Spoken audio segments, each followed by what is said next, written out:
성경을 한마디로 요약하라 라고 하면 여러분은 어떻게 요약하고 싶으십니까? 성경을 한마디로 요약하라 라고 그렇게 묻는다면 저는 이렇게 대답하고 싶습니다.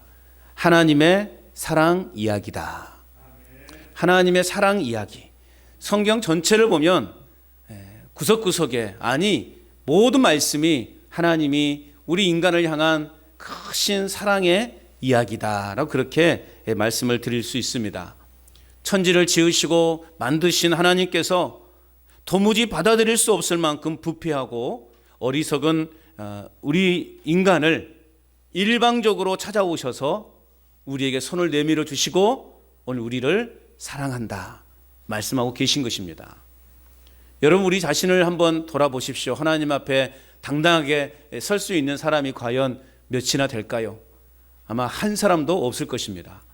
그럼에도 불구하고 하나님은 우리 곁에 찾아오셔서 친히 우리를 찾아오셔서 우리를 만나주시고 우리를 위로해 주시고 우리를 구원해 주셨다라고 하는 사실입니다. 성경의 이야기가 바로 그런 이야기예요.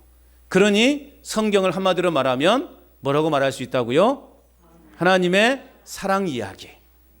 하나님의 진한 사랑 이야기가 담겨 있는 것이 바로 성경의 내용입니다. 그래서 성경은 이렇게 말하죠. 요한일서 4장 10절 말씀에 보면 사랑은 여기 있으니 우리가 하나님을 사랑한 것이 아니요 하나님은 우리를 사랑하사 우리 죄를 속하기 위하여 화목제물로 그 아들을 보내셨습니다. 우리가 하나님을 사랑한 것이라고요? 아니에요. 하나님이 우리가 하나님을 사랑한 것이 아니라요. 하나님이 우리를 사랑하셨대요. 우리를 얼마나 사랑하셨는지 독생자 아들 예수님을 우리에게 화목제물로 보내주셨대요. 우리가 죽어야 될 그 자리에서 예수님이 대신 죽어주심으로 우리를 살려주셨다는 거죠. 여러분, 이보다 더 큰 사랑이 어디 있습니까? 누군가가 나를 위해서 대신 죽어준 사랑, 그 사랑보다 더한 사랑이 어디 있냐고요. 우리 안에 장기를 하나 띄워주는데도 큰 사랑이죠. 그런데 여러분, 나를 위해서 생명을 대신 바쳤다? 이것은 그 무엇과도 비교할 수 없는 사랑의 증거이죠. 하나님의 사랑이 여러분의 삶 가운데 풍성하게 임하기를 축복합니다. 그래서 오늘 저희는 이제 오늘부터 8주간에 걸쳐서 이런 하나님이 우리 인간들을, 저와 여러분들을 얼마나 사랑하시는지를, 우리가 또 우리를 사랑하고 얼마나 아끼는지를 우리는 이제 8주간의 시간을 통해서 한번 깨달아 보려고 해요. 자, 이 말라기서는요, 구약의 마지막 선지서이죠. 이 말라기서를 가만히 보면 이런 말들이 계속 반복돼요. 뭐 하지 말라, 뭐 하지 말라, 이거 하지 말라, 저거 하지 말라. 그래서 말라기인가? 라고 그렇게 말하는 사람도 있어요. 하지 말라 하니까 말라기서인가? 라고 그렇게 이해하는 분들도 있더라고요. 자, 말라기라는 이름의 뜻은 뭐냐? 나의 사자, 나의 특사라는 뜻입니다. 여러분, 우리가 보통 한 국가가 한 국가를 방문할 때 대통령이 가지 못하면 어떤 국가를 대표하는 특사를 보내잖아요. 그 특사에게는 막중한 권한이 있어요. 대통령의 마음을, 대통령이 지금 그곳에 가는 거, 왕이 지금 그 나라에 방문하는 거예요. 그러니까 오늘 말라기는 나의 사자, 나의 특사라는 말이죠. 결국 무슨 말입니까? 말라기는 하나님께서 직접 보냄을 받아서 모든 일을 독자적으로 결정할 수 있는 특권을 얻은 그런 사람이라는 거죠. 그러니까 이 말라기가 말하는 내용은 말라기의 사람의 말이 아니라 누구의 말이라는 거예요? 하나님의 말이라는 거예요. 그래서 말라기는 특별히 이제 이 예루살렘의 이 제사장들의 형식적이고 무성의한 제사 행위에 대해서 책망하고 있습니다. 오늘날로 말하면 성의 없이 드리는, 형식적으로 드리는 우리의 예배에 대해서 하나님은 우리를 책망하고 있다는 거죠. 올 한 해 우리가 어떤 목표를 가지고 살아가는 거예요? 복음의 사람, 예배자로 살게 하소서. 이것은 우리 2023년 우리 대한예수교회 장로회 통합 교단의 1년의 표어예요. 모든 한국 교회, 우리 통합 측에 속한 모든 한국 교회가 이 예배의 회복을 위해서 이 포스트 코로나를 보내면서 우리가 이 진정 필요한 게 뭘까를 고민할 때 잃어버렸던 예배예요. 예배를 회복하자라는 그러한 슬로건을 내걸고 우리 교단에서는 지금 이 예배 회복을 위해서 중점적으로 지금 노력하고 있습니다. 그런 면에서 오늘 우리가 먼저 이 새해에 우리가 살펴봐야 할 건 뭐냐라고 고민할 때 저는 이 말라기서를 선택한 거예요. 그래서 우리의 형식적이고 가식적인 그러한 예배를 우리가 회복하자. 진실한 예배자로 하나님 앞에 바로 서자. 자, 그런 마음으로 우리는 이제 이 말라기서를 함께 살펴보려고 하는 거예요. 특별히 이 제사장들은요, 하나님 앞에 많은 제사를 드렸어요. 절기 때마다 제사를 나름 정성껏 제사를 드렸단 말이에요. 그럼에도 불구하고 하나님이 그들의 그 제사를 꾸짖는 이유는 뭐냐? 그들이 드리는 제사의 제물이 문제라는 거죠. 흠 없는 어린 양, 흠이 없는 가장 소중한 첫해 나는 그 소중한 그 제물을 드렸어야 돼요. 그런데 그들이 드리는 제사의 제물을 보면 뭐 눈먼 짐승이나 저는 짐승, 병 걸린 짐승, 대충 그냥 대서 이렇게 제물로 드리는 그 광경을 하나님 보시고 화가 나신 거예요. 그래서 꾸짖는 것입니다. 오늘 우리 예배를 볼 때, 우리 예배 살펴볼 때 여러분은 어떤 마음으로 오늘 예배 자리에 나오셨어요? 정말 내가 소중한 사람을 만날 때 어떻게 나갑니까, 여러분? 여러분 이제 자녀들 결혼시켜 보셨죠? 예. 상견례 어떻게 하겠습니까? 그냥 농사 짓는 모습으로 나갔습니까? 장화 신고 상견례 나가신 분 계셔요? 예? 머리에 온갖 먼지 투성인 상태로 상견례 나가셨어요? 어떻게 나가셨어요? 며칠 전부터 미용실에 가고, 제가 어제 미용실 갔거든요. 구례읍에. 그랬더니 한 아주머니가 파마를 하고 계시더라고요. 가만히 보니까 한 달 후에 여행을 간대. 한 달 후에 여행을 가니까 미리 지금 파마를 하고 있대요. 야, 한 달 후에 가는 여행을 지금부터 준비하는구나. 그래서 머리도 지금 파마도 하고 이제 머리가 결이 잘 이제 익숙해질 때쯤 여행을 가겠다는 거죠. 여러분 상견례 갈 때 어떻게 가셨어요?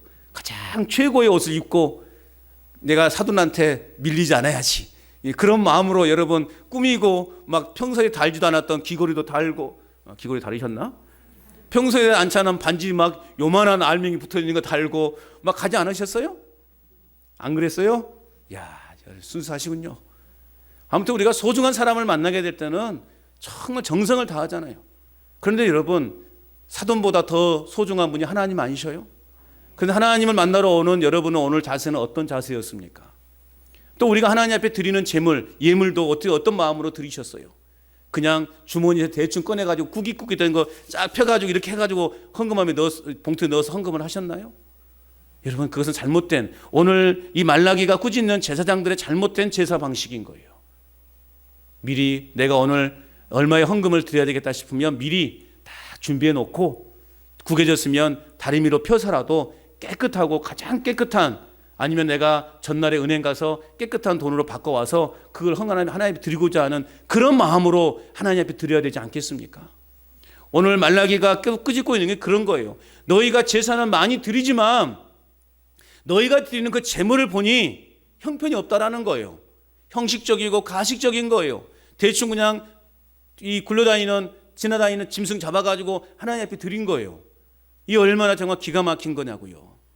오늘 말라기는요 그것을 책망하고 있는 것입니다. 그래서 오늘 제가 이번 이 말라기서를 함께 우리가 살펴보면서 제 개인적으로 이제 기대하는 것은, 아니 제 개인의 기대가 아니라 우리 모두가 함께 기대하는 것은 그동안 형식적이고 생명력을 상실한 채 드렸던 우리의 예배가 온전히 회복되어지는 예배로 변화되어지기를 간절히 바랍니다. 그런 마음으로 저는 이제 이 말라기서를 함께 우리가 살펴보고자 하는 거예요. 일주일에 한 번 그나마 억지로 예배에 참석하는데 만족한 상태가 되어버렸던 우리의 신앙과 예배를 다시금 이번 말라기서를 통해서 회복하는 그러한 시간이 될 수 있기를 바랍니다.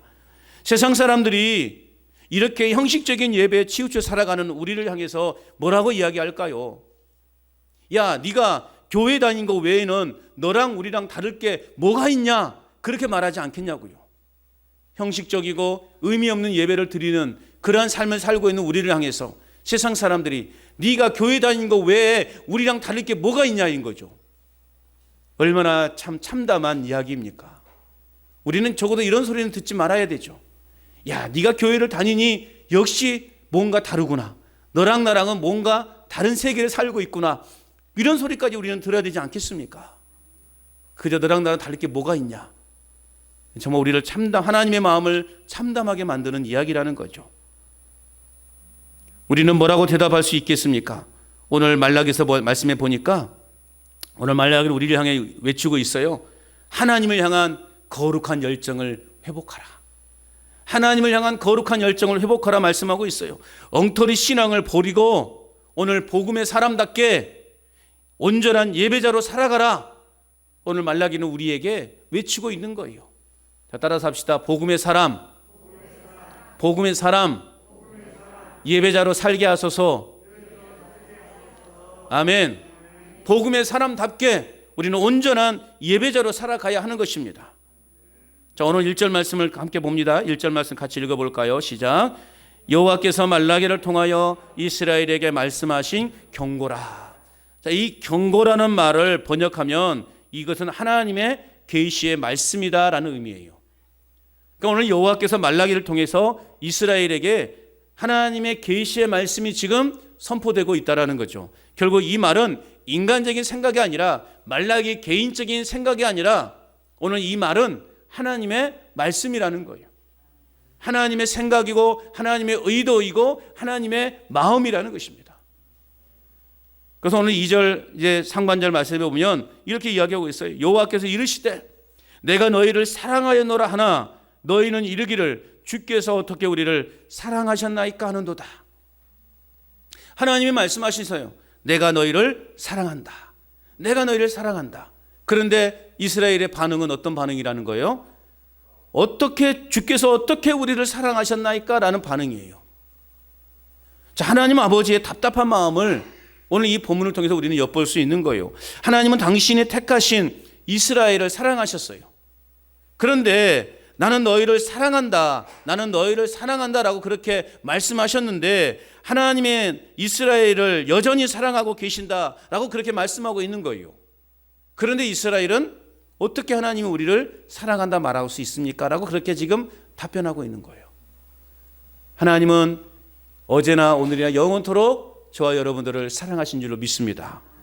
하나님은 여전히 이스라엘을 사랑하셨어요. 과거에나 현재에나 변함없이 그의 백성에 대한 하나님의 사랑은요 언제나 현재 진행형이었다는 거죠. 야고보 때부터 이 말라기까지 약 1400년 동안 하나님은 이스라엘을 사랑해 오셨어요. 그런데 이스라엘 백성들이 보이는 반응은 뭐예요? 하나님이 언제 우리를 사랑하셨냐는 거예요. 하나님은 오늘을 살아가는 저와 여러분에게도 말씀하십니다. 내가 태초부터 지금까지 아니 영원토록 내가 너희를 사랑한다. 믿으십니까? 하나님의 사랑은 한 번도 변한 적이 없어요. 하나님의 사랑은 한 번도 멈춘 적이 없다는 거죠. 영원토록 우리를 사랑하신다고 말씀하고 있어요. 신명기에서는 이런 하나님의 사랑에 대해서 조건 없는 사랑으로 표현하고 있습니다. 또한 예레미야는 영원한 사랑으로 표현하고 있어요. 그리고 이 카이저 교수라는 사람은 이 말라기 주석의 제목을 뭐라고 하고 있냐? 하나님의 변함없는 사랑이다. 이렇게 말하고 있어요. 이게 말라기 제목이 뭐냐? 하나님의 변함없는 사랑이라는 거죠. 그러니까 하나님의 사랑은 한 번도 변한 적이 없다라는 거죠. 그런데 인간들은 하나님이 언제 우리를 그렇게 사랑했냐라고 그렇게 따져 묻고 있는 거예요. 이런 하나님의 사랑의 고백에 대해 이스라엘이 보인 반응은 주께서 어떻게 우리를 사랑하셨나이까? 우리를 사랑하신다는 증거가 도대체 무엇입니까? 이런 반응인 거예요. 오늘 저와 여러분의 반응이 아닙니까? 이스라엘 백성들이 하나님 앞에 제사하는 형태를 보니 그런 의도예요. 하나님이 언제 우리를 사랑하셨다고 이 예분을 받으려고 합니까? 그런 의도예요. 오늘 우리가 정성을 다하여 온전한 마음으로 예배하지 못하는 것은 결국 우리도 이스라엘 백성처럼 하나님의 사랑을 의심하는 거예요. 하나님의 사랑을 온전히 깨닫지 못하는 거예요. 이는 곧 하나님은 자신들을 사랑하신 적이 한 번도 없다라고 하는 참으로 배은망덕한 그러한 고백들이라는 거죠. 여러분, 이 말라기가 기록된 때는 이제 유대인들이 바벨론의 이 포로에서 고국으로 귀환한 후 약 15년 정도가 흐른 뒤에요. 이게 약간 BC 430년경으로 추정하고 있습니다. 하나님을 제대로 섬길 수 없었던 그 지긋지긋한 포로 생활을 끝내고 그들이 고국으로 돌아올 때는 어떤 마음으로 돌아왔을까요? 기대가 많았지 않았겠습니까? 부푼 가슴으로 여러분 고국으로 돌아오지 않았겠습니까? 이제 우리의 이 지긋지긋한 포로 생활을 끝내고 우리 고향으로 가서 이제는 예전처럼 정말 평화롭게 하나님 안에서 그렇게 풍족한 삶을 살아가자, 그런 기대감 속에서 고국으로 돌아오지 않았겠습니까? 그런데 그들의 기대와는 달리 현실은 참담했어요. 땅은 어떻게 변했습니까? 황무지로 변했어요. 비는 내리지 않아서 소출이 없었어요. 먹을 것이 없는 거예요. 약속된 번영은 오지 않고 생활은요, 날이 갈수록 힘든 상황이 계속되고 있는 거예요. 설상가상으로 기회만 있으면 주변의 나라들이 공격해 들어와요. 악을 행하는 자들이 잘 되는 걸 보면서 그들은 하나님을요, 원망했습니다. 급기야는 이제 하나님의 사랑을 의심하기 시작한 거예요. 약속은 지키시지도 않고 고생만 실컷 하는 거 보니 하나님은 우리를 사랑하지 않으신다. 그렇게 그들은 스스로 결론을 내려버린 거예요. 그래서 그들은 원망과 불평이 남긴 소리로 지금 이야기하고 있는 거예요. 주께서 어떻게 우리를 사랑하셨나이까? 여러분, 이스라엘 백성들의 이 탄식을 이해가 되십니까? 뭔가 좀 평화롭고 이제 좀 변화된 삶을 살기를 원했는데, 평화로운 삶을 살기를 원했는데, 풍성한 풍족한 삶을 살기를 원했는데 현실은 그렇지 않은 거예요. 가면 갈수록 더 어려워만 가는 거예요. 이런 상황에서 이들이 하나님을 향하여 이야기하는 거예요. 하나님이 언제 우리를 그렇게 사랑하셨단 말입니까? 이런 말이에요. 결국 내가 이 집에 시집을 와서 이날 평생 고생했건만 당신이 나에게 해준 게 뭐가 있다요? 큰 소리 치는 사람과 같은 거예요. 나에게 뭐 금반지를 해본 적이 있어, 나를 호강시켜준 적이 있어요. 그러면서 뭔 쓰잘데기 없는 사랑 타령이냐고, 그렇게 여러분 집안의 그 배우자에게 손가락질하는 모습과 똑같은 거예요. 여러분, 이런 이스라엘 백성들을 향해서 하나님의 마음은 어땠을까? 얼마나 답답했을까? 여러분이 자녀들을 위해서 여러분은 얼마나 많은 헌신을 하셨습니까? 그런데 이제 와서 여러분의 자녀들이 도대체 어머님이 나에게 해준 게 뭐가 있냐고 따져 물은다면 어떻게 하겠어요? 한 대 그냥 세려주고 싶지 않겠어요? 예? 그러지 않겠어요? 내가 평생을 내 온몸을 다 몸이 부서져라, 오직 자식들을 위해서만 지금까지 내가 살아왔는데 이제 와서 나에게 해준 게 뭐가 있냐고, 나에게 해준 게 뭐가 있냐고 그렇게 따져 물은다면 기가 막힐 일 아니겠어요? 하나님의 아버지의 마음이 막 그런 마음이 있을 거예요. 이스라엘 백성들 향한 하나님의 답변은 이렇습니다. 2절 하반절부터 3절 말씀을 보시면, 나 여호와가 말하노라, 에서는 야곱의 형이 아니냐? 그러나 내가 야곱을 사랑하였고 에서는 미워하였으며 그의 산들을 황폐하게 하였고 그의 산업을 광야의 이리들에게 넘겼느니라. 하나님은 이스라엘의 태도나 질문에 대해서요, 화를 내지 않으셨어요.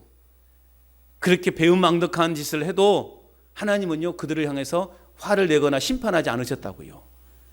이스라엘 백성들이 품고 있는 그런 회의와 불신을 제거하기 위해서 오늘 하나님은요, 에서와 야곱을 예로 들어서 지금 백성들을 설득하고 있는 거예요. 내가 야곱을 사랑하였고 에서는 미워하였다. 여러분, 에서는 누구예요? 에서는 이삭의 장자예요. 이게 모든 축복권이 누구에게 가야 되는 거예요? 장자 이삭에게 가야 되는 거예요. 그런데 에서에게 가는 거죠. 감사합니다. 깨닫게 해주셔서. 에서에게 가야 되는 거예요. 그런데 하나님은 단지 야곱을 더 사랑하신다는 이유로 에서는 버림을 받았다는 거예요.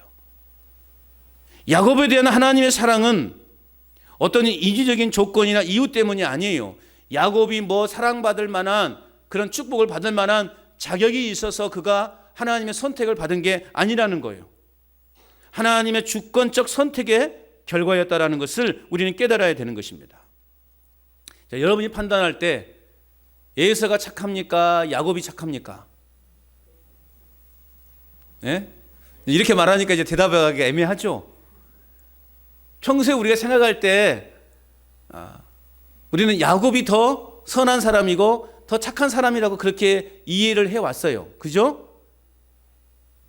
안 그래요? 솔직히 말해보세요. 그냥 제가 뭐 잘잘못을 따지려고 하는 것이 아니에요. 어떻게 생각해 오셨어요? 솔직히 말해봅시다. 솔직해집시다. 시작. 에서와 야곱 중에 누가 더 착한 사람이었을까? 시작. 죽어도 난 말 안 할래? 그렇게 하신 분들이 난 죽어도 말 안 할랍니다. 자, 에서와 야곱, 우리는요 누가 더 나은 사람인지요 판단할 수 없어요. 왜 그렇습니까? 에서는요 탐욕스러운 사람이었어요. 또 야곱은 어떤 사람이었습니까? 사기꾼 같은 사람이었어요. 여러분, 탐욕적인 사람이 나빠요? 사기꾼이 더 나빠요? 뭐 그래요. 뭐 거기서 거기에요 다. 거기서 거기에요. 그러니까 에서도 문제가 있는 사람이지만 이 야곱도요 굉장히 문제가 많은 사람이었어요. 형을 속였잖아요. 축복받으려고 지가. 형을 속이고 아버지를 속였지 않습니까? 그리고 광야에 쫓기는 생활을 하지 않았습니까? 그러니까 야곱도 별별 없는 사람이라고요.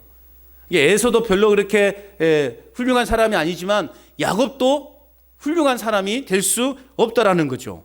그런데 문제는 중요한 것은 뭐냐? 중요한 것은 하나님이 누구를 선택했다는 거예요? 야곱을 선택했다는 거죠. 둘 다 똑같은데 뭐 세상적인 관점으로 볼 때는 당연히 축복권이 장자인 에서에게 넘어가야 되는데 어찌 하다 보니까 야곱에게 넘어갔단 말이죠. 아버지 축복이. 그런데 중요한 것은 하나님이 누구를 선택했다라는 거예요? 야곱을 선택했다라는 거죠. 오늘 저와 여러분도 마찬가지예요. 여러분, 하나님께서 저와 여러분들을 선택하실 만큼 자격을 갖추신 분이 있어요? 나 하나님 앞에 당연히 선택돼야지. 내가 안 되면 누가 되냐고. 그렇게 자신 있게 하나님 앞에 설 사람이 있냐고요. 어떤 조건을 갖추어져 있지 않다라는 거죠. 그런데 하나님 앞에 징계를 받으면 받았지 이와 같은 축복을 받을 만한 자격이 오늘 저와 여러분들에게도 없었다라는 것이죠. 그런데 중요한 것은 뭐냐? 지금 저와 여러분들이 하나님을 예배하는 이 예배의 자리에 앉아 있다라는 거죠. 할렐루야. 이유는 모르겠어요. 내가 받을 만한 자격도 없고 누릴 만한 자격도 없는데 이거 지금 보니까 눈 뜨고 보니까 하나님을 예배하는 자리에 내가 지금 앉아 있다라는 거. 이게 중요하다는 거예요. 하나님의 선택을 받아 영원한 생명을 얻은 축복을 지금 우리는 누리고 살아가고 있다라는 거죠. 내 생활이 어쨌든 내 과거의 삶이 어땠든지 간에 중요한 것은 지금 내가 이 영생의 삶을 이 축복을 누리며 살아가고 있다라는 거예요. 이것이 오늘 우리에게는 굉장히 중요하다라는 거죠. 그렇기 때문에 하나님의 선택을 받아 영원한 생명을 누리고 있다라고 하는 것, 하나님의 선택을 받았다라고 하는 것, 이것은 바로 하나님의 축복이고 하나님이 저와 여러분들을 사랑하신다는 증거라는 것입니다. 길에 버려진 아이를 누가 양자로 받아줬다면 그것은 선택이고 사랑이라는 거죠. 오늘 저와 여러분도 길에 버려진 고아처럼 떠도는 인생들이었다는 거죠. 그런데 하나님께서는 우리를 불쌍히 여기셔서 우리를 선택하셨고 우리에게 사랑을 베풀어 주셨다는 거죠. 그래서 우리가 구원받고 영생의 삶을 누리고 있다는 거죠. 그래서 에베소서 1장 4절은 말씀하고 있어요. 곧 창세전에 그리스도 안에서 우리를 택하사, 창세전에 우리를 택하사 예수 그리스도로 말미암아 자기의 아들들이 되게 하셨다. 할렐루야. 그러므로 저와 여러분들은 하나님의 자녀가 되었다라는 거죠. 예수 그리스도를 통해서 하나님의 자녀가 되었다라는 거예요. 그러므로 야곱은 하나님이 택하신 성도의 상징이라면 에서는 하나님의 택하지 않은 불신자의 상징이다. 그렇게 말할 수도 있는 것입니다. 하나님이 저와 여러분들을 얼마나 사랑하고 계신지, 내 자신이 얼마나 축복과 사랑을 받은 사람인지 여러분, 우리는 스스로 내 자신을 돌아보면 우리는 깨달을 수 있는 거예요. 죄인 중에 죄인이었던 내가 오늘도 멀쩡하게 살아서 움직이고 있다는 거, 이게 하나님의 은혜가 아니면 무엇이겠냐고요. 죄인인 내가 이제 천국 갈 수 있다는 거, 이것만으로도 하나님의 축복과 사랑의 증거로 충분하지 않습니까? 뭘 더 증명해 보여야 되겠습니까? 내가 구원받았다는데, 내가 천국 갈 수 있다는데 더 이상 무슨 여러분 증거가 필요하냐고요. 하나님 좀 증거를 보여주세요. 하나님이 살아계시다면 살아계시다는 증거를 좀 나에게 보여줘 보세요. 하나님 뭐라고 말씀하실까요? 야, 네 구원받았지 않았냐? 너 천국 가냐 못 가냐? 그걸 물어보실 거예요. 여러분 천국 가요 못 가요? 가요 못 가요? 그럼 하나님은 살아 계십니까? 죽어 계십니까? 믿으십니까? 그거예요. 뭘 더 바라겠냐고요. 하나님 앞에. 내가 천국 간다는데, 내가 구원 받았다는데 더 이상 뭘 필요하겠냐고. 하나님 무슨 증거를 요구하겠냐고요. 하나님이 살아계시구나. 이 받은 사랑을 이제는 우리는 어떻게 해야 되는가? 흘려보내야 되는 거예요. 여러분 고인물은 어떻게 되죠? 썩게 되어 있는 거예요. 신앙도 마찬가지예요. 하나님의 은혜를 받기만 하고 그냥 늘 받기만 하는 사람은 마음에 하나님의 사랑과 은혜의 축복이 고여요. 고이다 보니 이게 어떻게 될까요? 변질돼요. 신앙이 변질되어 버려요. 우리가 받은 사랑과 축복은요 이제는 흘려보내야 돼요. 흐르지 않는 물은요 썩게 되어 있는 거예요. 고인 물은 썩는 거예요.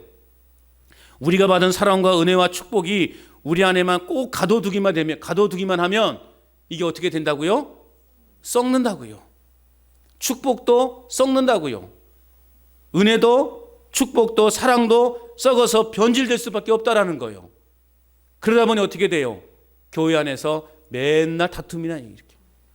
교회 안에서 맨날 싸움만 일어나게. 교회 공동체를 어지럽게 만들어요. 왜요?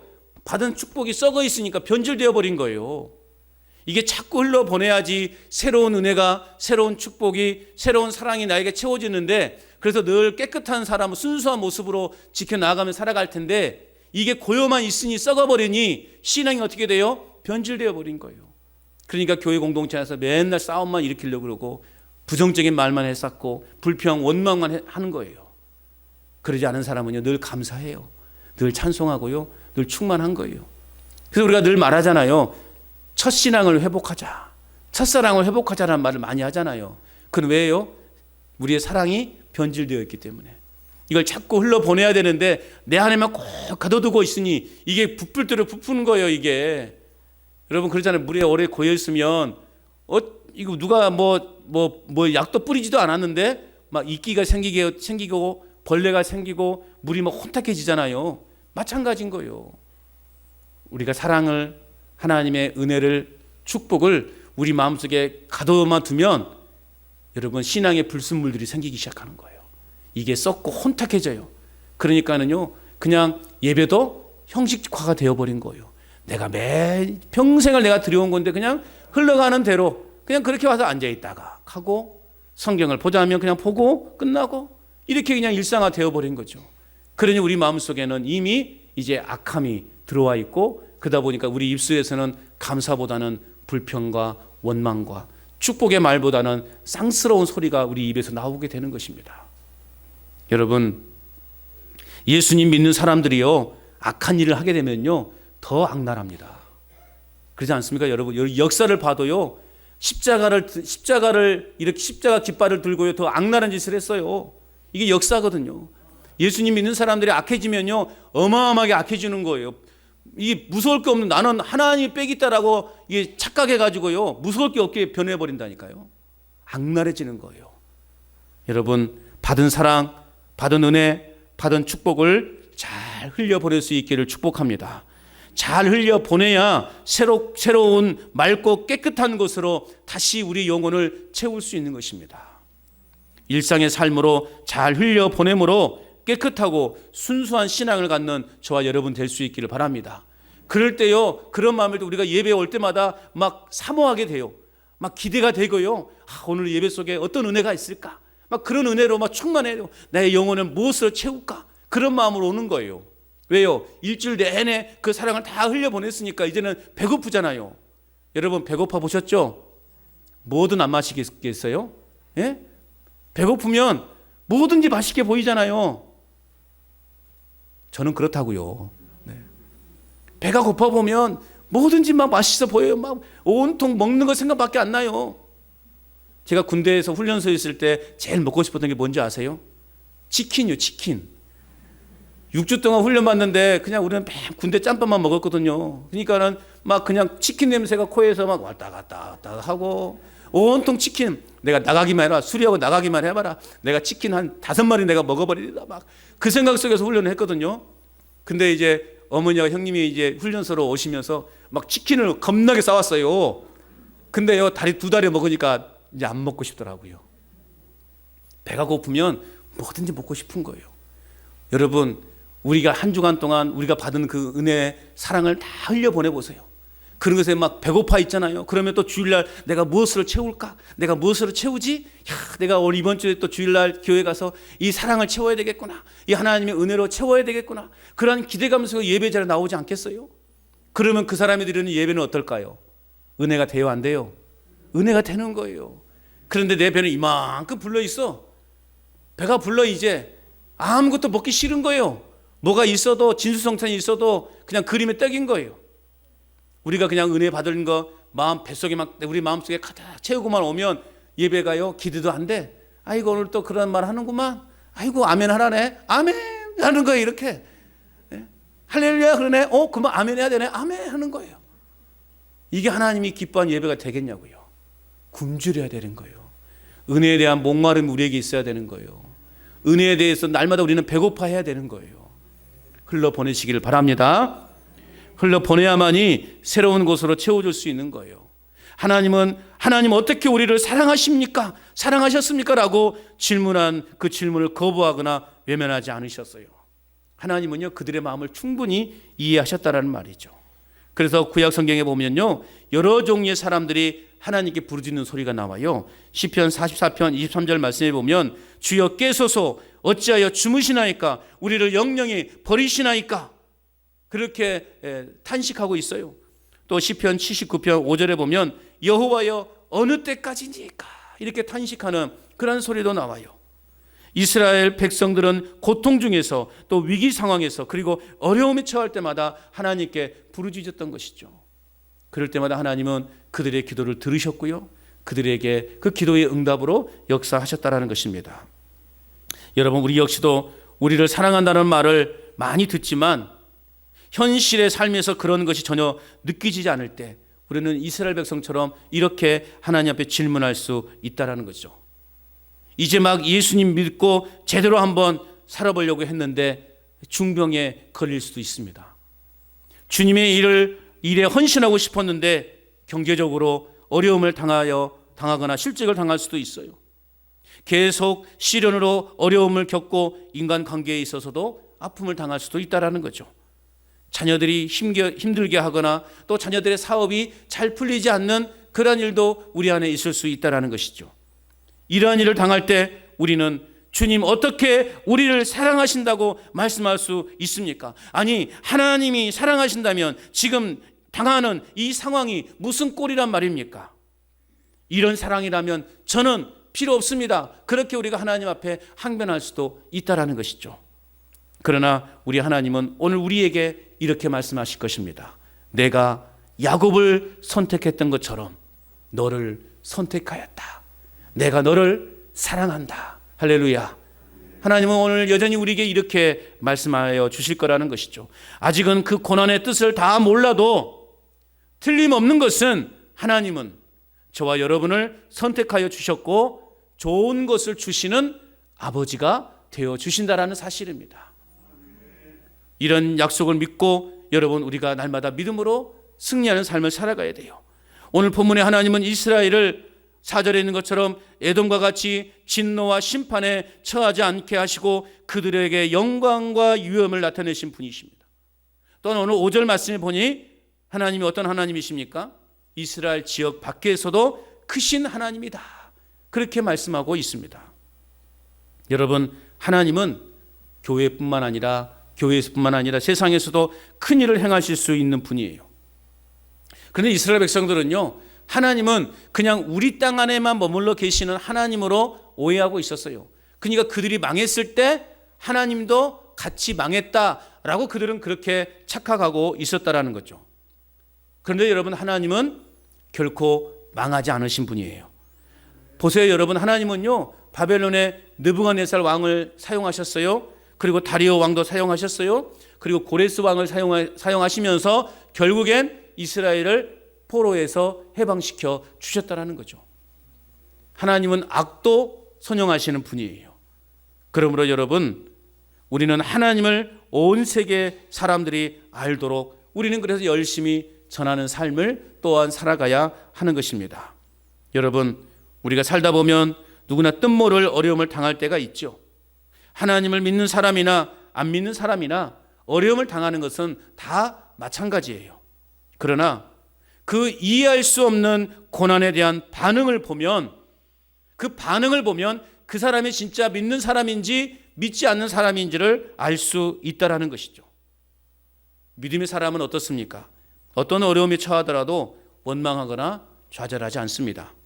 오히려 하나님의 뜻을 살펴서 믿음을 더욱 굳건하게 세워가는 것이 믿음의 사람이라는 것입니다. 여러분, 하나님은요, 우리를 잘 알고 계셔요. 우리를 잘 알고 계셔요. 나보다 나를 더 잘 아시는 분이 바로 하나님이십니다.